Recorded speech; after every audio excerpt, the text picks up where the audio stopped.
გამარჯობა, თქვენ უყურებთ ამერიკის ხმას და ყოველკვირეულ გადაცემას ხედვა ვაშინგტონიდან. მე იამეორ მეშველი ვარ.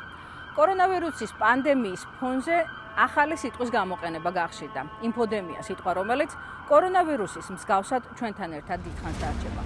საინფორმაციო პანდემია საზოგადოებისთვის დიდი და გრძელვადიანი ზიანის მოტანა შეუძლია, თუმცა მის წინააღმდეგ ვაქცინა არ შემუშავდება. ჩვენ მხოლოდ საინფორმაციო ჰიგიენის გამოყენებით შეგვიძლია დეზინფორმაციაზე, პროპაგანდაზე და ფეიქ ნიუსებზე რეაგირების გაკეთება და მათგან თავის დაცვა.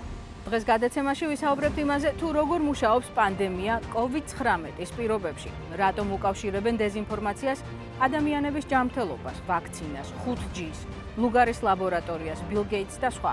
ვითარება რთულია, მაგრამ გამოსავალი არსებობს. საქართველოში, ისევე როგორც მთელს მსოფლიოში, ადამიანები უფრო და უფრო ადვვილად არჩევენ სიმართლეს სიცრუისგან, პროპაგანდას ფაქტებისგან და ექსპერტიზას შეთქმულების თეორიებისგან. გადაცემის სტუმარი კი დღეს ამერიკული არასამთავრობო ორგანიზაცია აირექსის აღმასრულებელი ვიცე-პრეზიდენტი ალექსანდერ დარდელი იქნება. მასთან ვისაუბრებთ იმაზე, თუ რის გაკეთება შეუძლია საზოგადოებას, მათ შორის საქართველოშიც, იმისთვის, რომ დეზინფორმაციას ეფექტურად ებრძოლოს. მანამდე კი რუსული დეზინფორმაციის საფრთხეები, პროპაგანდის ძველი მანქანა, რომელიც ახალ რეალობას ძველი მეთოდების გამოყენებით ერგება. ეკა მაღალდაძე ისაუბრებს იმაზე, თუ როგორ ხდება რუსული ნარატივების სინქრონიზაცია და რამდენად მასშტაბურია ისინი.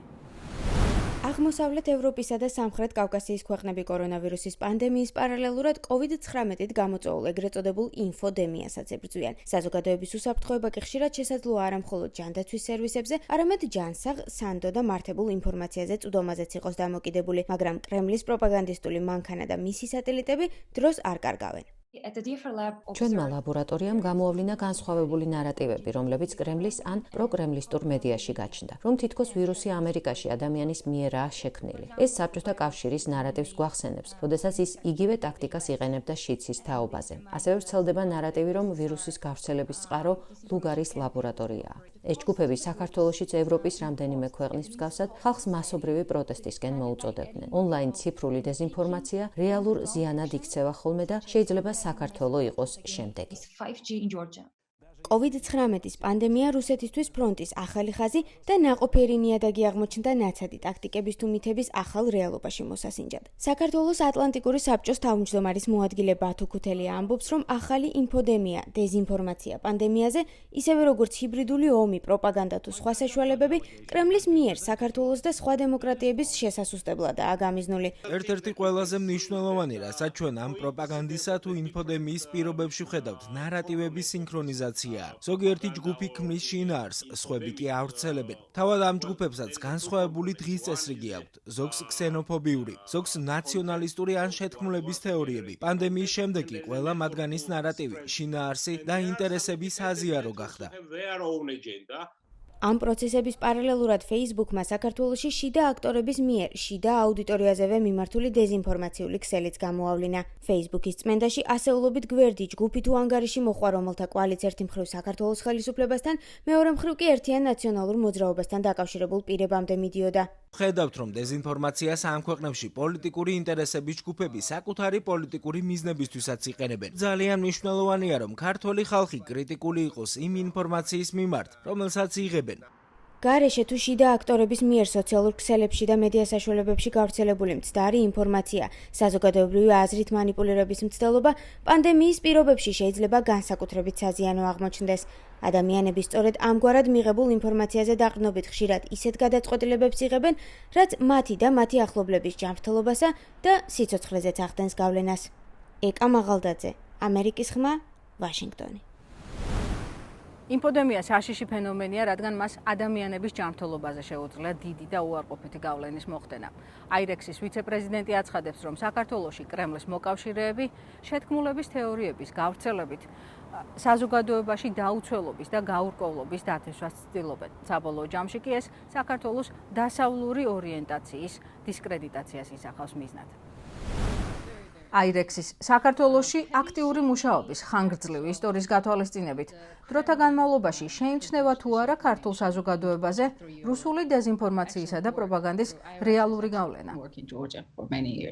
to have a long historical presence in Georgia. ჩვენ საქართველოსთან ურთიერთობის გრძელი და წარმატებული ისტორია გვაქვს. ძალიან მოგწონს საქართველოში ჩვენს პარტნიორებთან მუშაობა და ვაფასებთ მათ სიმამაცეს და თავდადებას ორი დაკვირვება მაქვს. პირველი ისაა, რომ საქართველოს რუსეთთან ურთიერთობის გრძელი ისტორია აქვს, რომელიც წინ უსწრებს საბჭოთა კავშირს. ამ ისტორიას რუსეთი ოსტატურად იყენებს მანიპულაციისთვის და შეფარულად საკუთარი გეოპოლიტიკური ნარატივების ქართველი ხალხის საწინააღმდეგოდ გასავრცელებლად. მაგალითად, ეს ნარატივები ამბობს, რომ კი, ნატოში გაწევრიანება გინდათ, მაგრამ შეხედეთ მას, ის ვერ მუშაობს. ევროკავშირი იშლება. რუსეთი კი აქაა. რუსეთი შეიძლება არ იყოს უნაკლო, მაგრამ რუსეთს ვერაფერს უზამთ და თან ჩვენ საერთო ისტორია გვაქვს. ამის წინააღმდეგ ბრძოლა ძალიან რთულია, რადგან ეს ნარატივები ნოსტალგიას, კულტურულ კავშირებს უკავშირდება. ამ ნარატივების წინააღმდეგ ბრძოლა მხოლოდ თავისუფალი მედიის, სანდო ინფორმაციის ხელშეწყობითაა შესაძლებელი. მეორე დაკვირვება ისაა, რომ კრემლის შეთქმულების თეორიები ყოველთვის ძლიერ ემოციებს იწვევს, მაგრამ მათი გავრცელება საქართველოში ყოველთვის რუსული მედია საშუალებებით არ ხდება. საქართველოში დეზინფორმაციას ხშირად კრემლის ადგილობრივი მოკავშირეები ავრცელებენ. ანუ არის შუალედური შრე და დეზინფორმაციის გავრცელება ერთი შეხედვით კრემლს არ უკავშირდება. ეს დაბნეულობას იწვევს და რუსული ნარატივების წინააღმდეგ ბრძოლას ართულებს. ამიტომ აქვს დიდი მნიშვნელობა თავისუფალ მედიას, მათ შორის ამერიკის ხმას. Part of the disinformation is, as you mentioned, როგორც თქვენ ახსენეთ, დეზინფორმაციის მთავარი მიზანი დასავლური ინსტიტუტების დისკრედიტაცია და საქართველოს დასავლური მისწრაფებებისთვის ხელის შეშლაა. ერთ-ერთი თემა, რომელიც ცრუ ინფორმაციის გავრცელებისა საქართველოში ყოველთვის და განსაკუთრებით ახლა, COVID-19 პანდემიის პირობებში გამოიკვეთა ამერიკის მიერ დაფინანსებული, უახლესი ტექნოლოგიებით აღჭურვილი, ეგრეთ წოდებული ლუგარის ლაბორატორია. მასთან შეთქმულების უამრავი თეორიაა დაკავშირებული, მათ შორის კორონავირუსის წარმოშობაზეც. გაურკვევლობის და დაბნეულობის დროს, რა არის ასეთი ცრუ ინფორმაციის წინააღმდეგ ბრძოლის ყველაზე ეფექტური გზა? I would start with the facts. მე დავიწყებდი ფაქტებით. თუ ფაქტებს შევხედავთ საქართველოს სხვა ქვეყნებთან შედარებით, COVID-19 კრიზისს თავს შედარებით მცირე ზიანით ართმევს. რატომ? იმიტომ, რომ საქართველო ევროპულ ქვეყნებს შორის ერთ-ერთი პირველი იყო, რომელსაც ვირუსის გამოვლენის საშუალება ჰქონდა. ეს სწორედ ამ ლაბორატორიის გამო მოხდა, რომელსაც აქვს ცოდნა, ტექნიკური ბაზა, ჰყავს პროფესიონალი თანამშრომლები, რომლებიც 24 საათი მუშაობენ ქართველი ხალხისთვის, ამ მომსახურების მისაწოდებლად. ფაქტები იმაზე მიუთითებს, რომ ეს ინსტიტუტი უმნიშვნელოვანესია საქართველოსთვის COVID-19 წინააღმდეგ საკმაოდ წარმატებულ ბრძოლაში. შეთქმულების თეორიები მის დისკრედიტაციას ცდილობენ. ასევე ძალიან მნიშვნელოვანია ის, რომ ლუგარის ლაბორატორია განვიხილოთ, როგორც ამერიკის და დასავლეთის მიერ საქართველოსთვის გაწეული დახმარების ერთი ნაწილი. ამერიკას და ევროკავშირს საქართველოსთვის მილიონობით დოლარი აქვს მიცემული მხოლოდ სამედიცინო სფეროში. ამერიკის ერთ-ერთი უახლესი დახმარების პაკეტი საქართველოს მარტში მიეცა. ლაბორატორიის თემა ფაქტებით ასეთ უფრო ფართო ნარატივებსაც უნდა დაუკავშირდეს. ვაქცინის წინააღმდეგ დაწყებული კამპანიები ხშირად სხვა სახის დეზინფორმაციის ერთგვარი კარიბჭეა ხოლმე. ამ მხრივ COVID-19 ვაქცინის წინააღმდეგ მიმართული ყალბი ინფორმაცია განსაკუთრებით გამოირჩევა. საქართველოში ერთ-ერთი ყველაზე სანდო, თუ არა ყველაზე სანდო ინსტიტუტის, ეკლესიის ერთი ნაწილი რუსულ ნარატივებს იმეორებს ვაქცინაზე, სოციალურ დისტანცირებაზე, ჩიპებზე და სხვა. რა რეკომენდაცია გექნებოდათ ისეთი საზოგადოებისთვის, როგორიც საქართველოა, სადაც სანდო ინსტიტუტები სწორედ რუსული დეზინფორმაციის გავრცელებაში მონაწილეობენ? მსგავსი სიტუაცია სამწუხაროდ მხოლოდ საქართველოში არ გვაქვს. სხვადასხვა ვარიაციით ის ბევრ ქვეყანაში მეორდება. რელიგიური ღირებულებები, მრწამსი, კულტურული კავშირები კრემლისთვის მწიფე თემებია დეზინფორმაციის გასავრცელებლად. თუმცა მათ კრემლის მომხრე ადგილობრივი ჯგუფებიც მარტივად იყენებენ. კრემლი ცდილობს დასავლეთი წარმოაჩინოს როგორც გარყვნილების და ლიბერალიზმის სათავე. რუსეთს კი აჩვენებს როგორც საქართველოს ტრადიციული ღირებულებების, კულტურის მხსნელს. ეს სიცრუია საქართველოში შეთქმულების თეორიების დიდ ნაწილს სწორედ ეს ლაიტმოტივი აქვს. ბოლო პერიოდის განმავლობაში Facebook-მა საქართველოს მთავრობასთან და ერთიან ნაციონალურ მოძრაობასთან დაკავშირებული ანგარიშები გააუქმა, რომლებიც ორგანიზებულად ავრცელებდნენ პროპაგანდას და დეზინფორმაციას. ეს მეორე შემთხვევა იყო. მანამდე Facebook-მა მთავრობასთან დაკავშირებული ანგარიშები გააუქმა. ისეთი კრიზისის დროს, როგორიც ახლა გვაქვს. თქვენი აზრით, რა არის მთავრობისთვის უფრო მოსახერხებელი? საზოგადოების მართვა, რომელიც ცუდად არის ინფორმირებული და რომლის მანიპულირებაც ადვილია, თუ მოსახლეობა, რომელიც ინფორმირებულია, თუმცა შეიძლება კრიტიკულად იყოს მთავრობის მიმართ განწყობილი. So first I'd start by saying that a pandemic იმით დავიწყებ, რომ პანდემია იქნება ეს COVID-19 თუ ნებისმიერი სხვა პანდემია კაცობრიობის ისტორიაში. ხალხსა და მთავრობას შორის ურთიერთობას, სოციალურ კონტრაქტს არ ცვლის. მთავრობას ყველაზე მეტად კრიტიკულად მოაზროვნე მოსახლეობა გამოადგება, რომელიც დეზინფორმაციას ამოიცნობს და მონაწილეობას მიიღებს საჯარო პროცესებში და მთავრობის მიერ პოლიტიკის შემუშავებას ხელს შეუწყობს. საბოლოო ჯამში მთავრობა საკუთარ ხალხს უნდა ემსახუროს. ეს კი იმას ნიშნავს, რომ მთავრობას აკისრია პასუხისმგებლობა, რომ მოსახლეობის მიერ ზუსტი ინფორმაციის მიღებას ხელი შეუწყოს. ფიქრობ, რომ Facebook-თან დაკავშირებული სიტუაცია უკიდურესად რთულია, თუმცა ის ხაზს უსვამს დიდი პლატფორმებისა და ხელოვნური ინტელექტის როლს არასწორი ინფორმაციის გავრცელებაში. სამართლიანობისთვის უნდა დავამატო ისიც, რომ ბოლო პერიოდში Facebook-მა თუ სხვა უწყებებმა დაიწყეს ნაბიჯების გადადგმა ამ მიმართულებით. მათ კიდევ უფრო მეტი უნდა გააკეთონ. საბოლოო ჯამში ყველაფერი მოქალაქეებს უკავშირდება. მთავრობამ ხელი უნდა შეუწყოს საკუთარი მოქალაქეების მიერ ცრუ ინფორმაციის ამოცნობის სწავლას, კრიტიკული აზროვნების ჩამოყალიბებას. მთავრობამ ასეთი საზოგადოების შექმნაში უნდა ჩადოს ინვესტიცია. სიმბიოზური ურთიერთობა საჯარო სექტორსა და მოქალაქეებს შორის საქმეს აადვილებს. ჯანსაღად კრიტიკულად მოაზროვნე მოქალაქეები მთავრობას ჯანსაღი პოლიტიკის შექმნაში და ინდივიდუალური უფლებების დაცვაში ეხმარებიან. ბილ გეიტსი, კორონავირუსის ვაქცინა, 5G, ჩიპები. ამ თემების გამოყენებით რუსული სადეზინფორმაციო მანქანა საკუთარ ქვეყანაში, ისევე როგორც რუსეთის საზღვრებს გარეთ, შეთქმულების თეორიებს ავრცელებს. საქართველოში საკმაოდ ხშირად შეგხვდებით ამ თემებს, როგორც ინტერნეტ სივრცეში, ასევე სოციალურ მედიაში. ანის ხვიკვაძე ისაუბრებს იმაზე, თუ როგორ ახერხებს რუსული სადეზინფორმაციო მანქანა მოსახლეობაში პანიკის დათესვას. ქართულ მედია და ინტერნეტ სივრცეში ბევრგან შეხვდებით სრულ ინფორმაციას, რომ კორონავირუსის გავრცელება მეხუთე თაობის ინტერნეტს უკავშირდება. ხშირია ასევე ყალბი ამბები ბილ გეიტსთან, ლუგარის ლაბორატორიასთან და კორონავირუსის ვაქცინასთან დაკავშირებით. მაოცებს, როცა ვხედავ ვაქცინის მოწინააღმდეგე ხალხს, რომელსაც 5G-სთან დაკავშირებული ცრურწმენები სჯერა. მე მეგონა, რომ პანდემია ხალხს უფრო რაციონალურს გახდიდა, თუმცა საპირისპირო დავინახეთ. ეს ადამიანი და კანონია, გადაცემა, რომელიც რუსეთის სამთავრობო პირველ არხზე პრაიმ თაიმში გადის. გადაცემის მილიონობით მაყურებელს ინტერნეტიდან ამოკრეფილ უსაფუძვლო კონსპირაციულ თეორიებს ასმენინებენ კორონავირუსის პანდემიაზე. ამ მთელი კოშმარის უკან მულტიმილიარდელი ბილ გეიტსი დგას. ამ გადაცემის გასვლის დღეს ევროკავშირმა განაცხადა, რომ რუსული სამთავრობო მედია კოორდინირებულ კამპანიას აწარმოებს, რათა COVID-19-ის წარმოშობის გარშემო მოსახლეობაში დაბნეულობა შეიტანოს. რუსული სახელმწიფო მედიის შემოქმედებას საქართველოში თარგმანში გვთავაზობენ.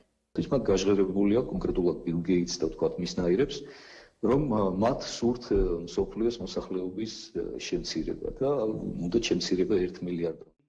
ბილ გეიტსი ისევე როგორც ჯორჯ სოროსიც საუკეთესო პერსონაჟია და საყვარელი პერსონაჟია დეზინფორმაციის გამავრცელებლების. შემთხვევაშიც ბილ გეიტსი დააკავშირეს კორონავირუსთან იმ კონტექსტში, თითქოს ის ცდილობს ამ პანდემიის გამოყენებას და ამით ცდილობს მსოფლიოს გაკონტროლებას, ადამიანების დაჩიპვას და ვაქცინის ისე შექმნას, რომლის შედეგადაც ის გააკონტროლებს სამყაროს.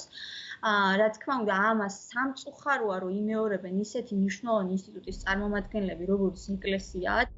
საქართველოში წლების მანძილზე რუსეთი ცდილობდა ლუგარის ლაბორატორიის შესახებ სხვადასხვა შეთქმულების თეორიების დანერგვას. იმას, რომ კორონავირუსთან ბრძოლაში ლაბორატორია კრიტიკულ როლს თამაშობს, რუსეთი არ შეუჩერებია. კორონავირუსის კონტექსტში სხვადასხვა მიმართულებით ვრცელდება დეზინფორმაცია და კონსპირაციები საქართველოში. ერთი ეს არის ლუგარის ლაბორატორიის შესახებ, მეორე ეს არის კონსპირაციები ჩიპებზე და ბილ გეიტსზე და გლობალისტებზე, რომ გავაერთიანოთ და ასევე ხდება მიმართულება, რომელიც ეხება მცრუ მკურნალობებს. დღეს გლობალური კატასტროფა ასე არ გამოიყურება. არამედ აი ასე. გეიტსის 2015 წლის ამ გამოსვლას YouTube-ზე 25 მილიონზე მეტი ნახვა აქვს. შეთქმულების თეორიის ავტორები ამბობენ, რომ გეიტსის წინასწარმეტყველური განცხადება აჩვენებს, რომ ის როგორღაც კორონავირუსის პანდემიის უკან დგას. რეალურად გეიტსი გამოსვლაში ეპიდემიოლოგებს შორის ფართოდ გავრცელებულ შეხედულებას იმეორებს. გეიტსი დეზინფორმაციის ეპიდემიის მხოლოდ ერთი ნაწილია. მიზანი არა ადამიანის დაყოლიება, არამედ მათი დაბნევა. მოსკოვი შესანიშნავად იყენებს სიახლისადმი ადამიანების შიშს. 5G-ის გარშემო გავრცელებული ცრუ ამბები სწორედ ამ შიშის გაღვივებას ცდილობს. საინტერესოა, რომ საქართველოს შემთხვევაში ისევე როგორც დასავლურ ქვეყნებშიც Facebook ჯგუფებიც კი შეიქმნა 5G ინტერნეტის საწინააღმდეგოდ და იგივე ბრიტანეთში და ნიდერლანდებში მაგალითად ვიცით, რომ ანტენებიც კი გადაწყვეტს იმდენად მძლავრი იყო ეს დეზინფორმაციის კამპანია. დეზინფორმაციის გავრცელება იმ ფონზე მიმდინარეობს, როცა რუსეთში კორონავირუსის შემთხვევები იზრდება. Telemaყურებელს კი ახლა უფრო მეტად ვიდრე ოდესმე სანდო ინფორმაცია სჭირდება. ანი ჩხიკვაძე, ამერიკის ხმა, ვაშინგტონი.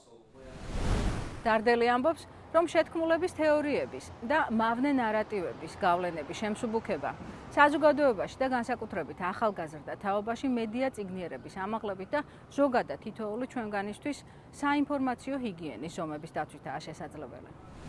Interesting findings about how ცოტა ხნის წინ აირექსმა გამოკითხვა ჩაატარა, რომელიც აჩვენებს იმას, თუ როგორ მუშაობს დეზინფორმაცია პანდემიის დროს. შედეგებში სიტყვა ინფოდემია გამოიყენეთ. რას ნიშნავს ის?